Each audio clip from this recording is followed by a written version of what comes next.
We now return to the Transformers. And on the topic of the Hydra cannon, Megatron is confident enough to return to Cybertron and conquer the planet once it's built. After an encounter with a dark duplicate of Prime, the Minicons, in a desperate attempt to stop the fighting, gives Megatron, Starscream, Demolisher, Hotshot, and Red Alert upgrades. Props to Starscream for acknowledging that his new form makes him look like Thundercracker. No points, however, having Megatron declare himself Galvatron because of his new color scheme. At least with G1, he looked physically different. And while he was also a recolor in Robots in Disguise, at least he got 4 more modes to go along with the 6 he already had. Here it's pretty much just a recolor like the others. What's more important is that the Minicons are nervous, and it isn't because Galvatron is taking over Cybertron. Namely our esteemed Chaos Bringer. You have no one to blame but yourself. How the hell is it my fault you made me sick? You purposefully put yourself in conflict between yourself and the fiction you claim to care so much for. You... Damn it! Similar to my own situation, the Autobots soon discover Unicron was disguising himself as one of Cybertron's moons. The war between the Autobots and Decepticons making him stronger all this time. Galvatron isn't willing to believe Unicron is a threat, leading to Starscream's character arc reaching its culmination.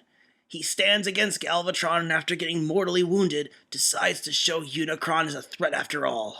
And I never thought I'd use this musical cue for Starscream of all characters, but here it is.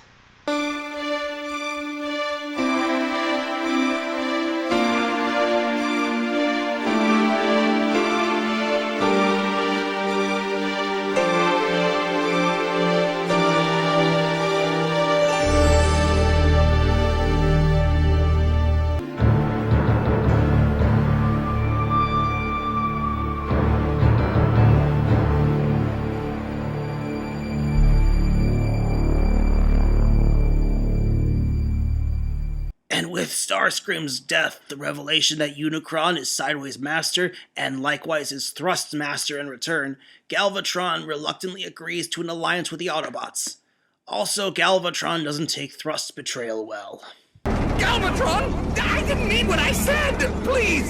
Save me! Please! I have to go meet Optimus Prime. We're going inside Unicron. I'll give you 2 choices.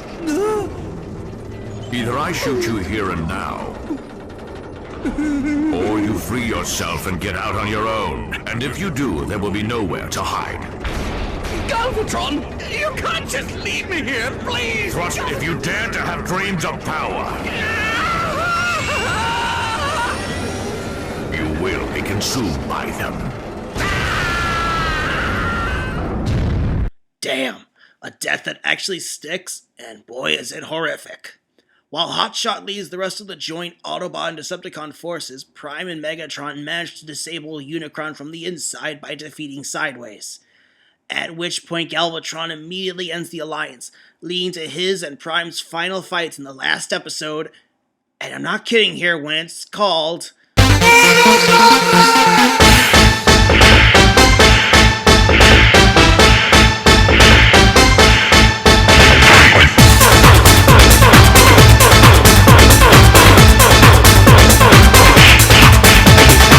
Of course, the fight starts to wake up Unicron, and creating a black hole out of nowhere.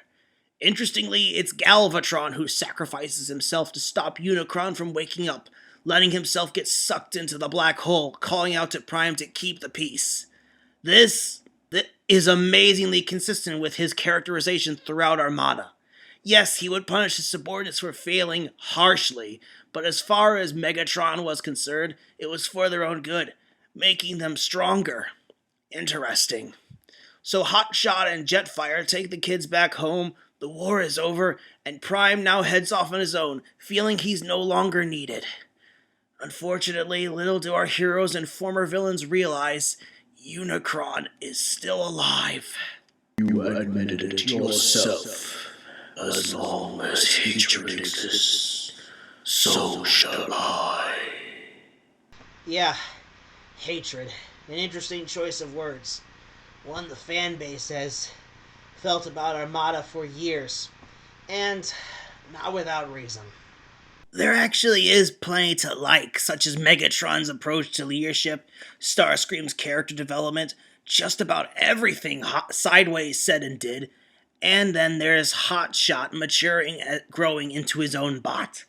People have asked why I hate Chrome Dome from Headmasters, and that is easily answered by Hotshot. He starts out very confident despite being inexperienced compared to his peers, but he gradually rises to the occasion, feels guilt over what happened to Wheeljack, takes in the lessons taught to him by Scavenger, and most importantly, tries to forge an alliance with Galvatron when Prime almost gives up. Character development Chrome Dome never had, staying the same unlikable ass throughout Headmasters, never maturing past his flaws and developing, just arguing and yelling at people who disagreed with him. All these positive facts aside, there are numerous problems. The overabundance of exposure to the kids, the pacing is very slow at the start, and then there's the animation. Because the show was forced to meet a deadline, the character models fluctuate in size and shape to the point it gets hard to watch. Not to say the original show didn't have its errors. God, did it ever have errors, but at least it was smooth animation. Here, not so much. What is probably the most distracting is how the characters and objects they directly interact with are hand-drawn, but they are animated over a painted backdrop. Frankly, it looks like an animated version of a bad green screen effect. And then there's the voice acting. For the sake of sanity, let's just get them all out of the way right now because there's a lot. How many could there be? Now that's what I call a bullseye! Battle is done. What say we just leave it at that? You're the most annoying Autobot I've ever met! Megatron anticipated your treachery. That's why I'm along. Don't tell me you actually believe this, Autobot! Unless you mean we's gonna slag him. Oh, please tell me that's what you're planning. But once Unicron obliterates those incompetent Decepticons and mindless Autobots, then we can celebrate our victory. Faster! Mind telling me what I'm supposed to be doing with this mini-con? It's over 9,000! I guess I tried too hard. Is this what we've been reduced to? Humiliating each other? Yeah, then let's go for it, guys! Double D, not you too! Optimus Prime comes through again! I knew he would! Ed, your story's getting weird! Maybe he's planning a sneak attack. Of all the worst things that could happen, this is the worst of me! Oh, that many. Yeah. I wouldn't be too pleased to see most of them, though. Their performances are not very good. Again, because of the rush job, dialogue was often repetitive, poorly delivered, or just straight up wrong. Characters would get their names mixed up.